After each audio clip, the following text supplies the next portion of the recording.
കർണാടകയിൽ നേതൃമാറ്റത്തിന് കളമൊരുങ്ങിക്കഴിഞ്ഞിരിക്കുന്നു എന്ന സൂചനകൾ പുറത്തു വരികയാണ്. നമുക്കറിയാം, കോൺഗ്രസ് പാർട്ടിക്ക് ആകെ 3 സംസ്ഥാനങ്ങളുള്ളതിൽ പ്രധാനപ്പെട്ട സംസ്ഥാനമാണ് കർണാടക. ഇന്ന് കർണാടകയിൽ കോൺഗ്രസിനെ അത്ര എളുപ്പത്തിൽ തകർക്കാൻ കഴിയാത്ത രീതിയിൽ പ്രതിപക്ഷത്തിനേക്കാളും ഇരട്ടി സീറ്റുകളുമായാണ് അവർ ഭരിക്കുന്നത്.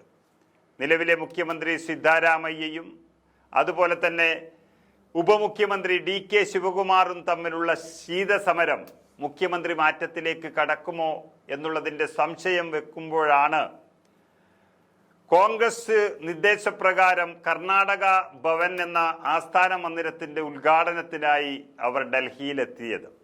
അതിനെ തുടർന്ന് നേതൃമാറ്റ വിഷയം AICC ചർച്ച ചെയ്തേക്കുമെന്ന ഒരു അഭ്യൂഹത്തെ തുടർന്നാണ് മാധ്യമങ്ങളെല്ലാം അത് വാർത്ത നൽകിയത്, സജീവമാക്കിയത്.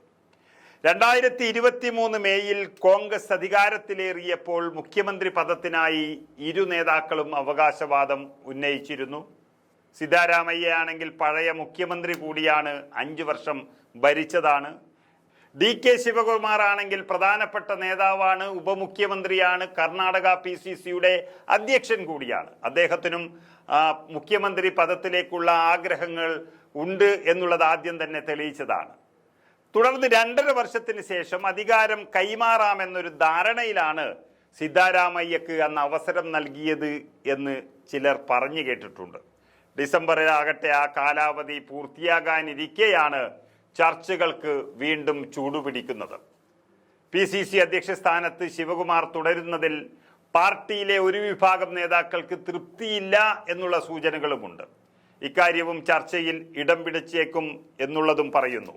മോശം പ്രകടനം കാഴ്ചവെക്കുന്ന ചില മന്ത്രിമാരെ നീക്കി പുതിയ മന്ത്രിമാർക്ക് അല്ലെങ്കിൽ പുതിയ മുഖങ്ങൾക്ക് അവസരം നൽകുന്നു എന്നുള്ളൊരു അഭ്യൂഹവും പ്രചരിക്കുന്നു. 34 മന്ത്രിമാരെ ഉൾക്കൊള്ളിക്കാൻ കഴിയുന്ന ഒരു മന്ത്രിസഭയാണ് കർണാടകയിലെ മന്ത്രിസഭ.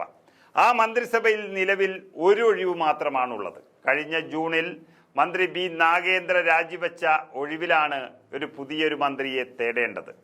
ലോക്സഭാ തെരഞ്ഞെടുപ്പിന് ശേഷം മന്ത്രിസ്ഥാന മോഹവുമായി ചില മുതിർന്ന MLA-മാർ കരുനീക്കങ്ങൾ നടത്തിക്കൊണ്ടിരിക്കുന്നു.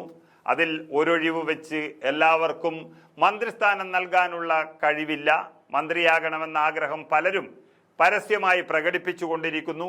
അതേസമയം മന്ത്രിസഭാ പുനഃസംഘടനാ വിഷയം മുഖ്യമന്ത്രി സിദ്ധാരാമയ്യ നേതൃത്വത്തിനു മുന്നിൽ ചർച്ചയാക്കുമെന്ന ഒരു അഭ്യൂഹവും ഉണ്ട്. അത് ശിവകുമാർ തള്ളിയിട്ടുണ്ട്. ഒഴിഞ്ഞുകിടക്കുന്ന 4 MLC സീറ്റുകളിലേക്ക്, MLC കേരളത്തിലില്ലാതെ MLC കർണാടകത്തിൽ മാത്രമുള്ള ഒരു സംഭവമാണ് മെമ്പർ ഓഫ് ലെജിസ്ലേറ്റീവ് കൗൺസിൽ എന്നുള്ള MLC. കർണാടകത്തിലുണ്ട്. അതുവഴി ജയിച്ചു വരുന്നവർക്കും കർണാടകത്തിൽ മന്ത്രിയാകാം. 4 MLC സീറ്റുകളിലേക്ക് കോൺഗ്രസ് അംഗങ്ങളെ നാമനിർദ്ദേശം ചെയ്യുന്ന വിഷയം മാത്രമാകും ചർച്ച ചെയ്യുക എന്നാണ് DK ശിവകുമാർ ഇപ്പോൾ പറഞ്ഞിരിക്കുന്നത്. കാത്തിരിപ്പുകൾക്കൊടുവിൽ കർണാടക മുഖ്യമന്ത്രി പദവിയെക്കുറിച്ചുള്ള അനിശ്ചിതത്വങ്ങൾ അങ്ങനെ അവസാനിക്കുകയാണ്. ഒരുപക്ഷെ ഇത്തവണ അതൊരു ചർച്ചയിൽ മുഖ്യമന്ത്രി മാറുമോ അല്ലെങ്കിൽ മുഖ്യമന്ത്രി പഴയ രീതിയിൽ തുടരുമോ എന്നുള്ളതാണ് എല്ലാവരും ഉറ്റുനോക്കുന്നത്. പ്രതീക്ഷിച്ചതുപോലെ മുഖ്യമന്ത്രി സിദ്ധാരാമയ്യ തന്നെ തുടരും, അതുപോലെ DK ശിവകുമാർ ഉപമുഖ്യമന്ത്രിയായി തുടരും എന്നുള്ള വാർത്തകളാണ് ഏറ്റവും അവസാനം ദില്ലിയിൽ നിന്നും വരുന്നത്.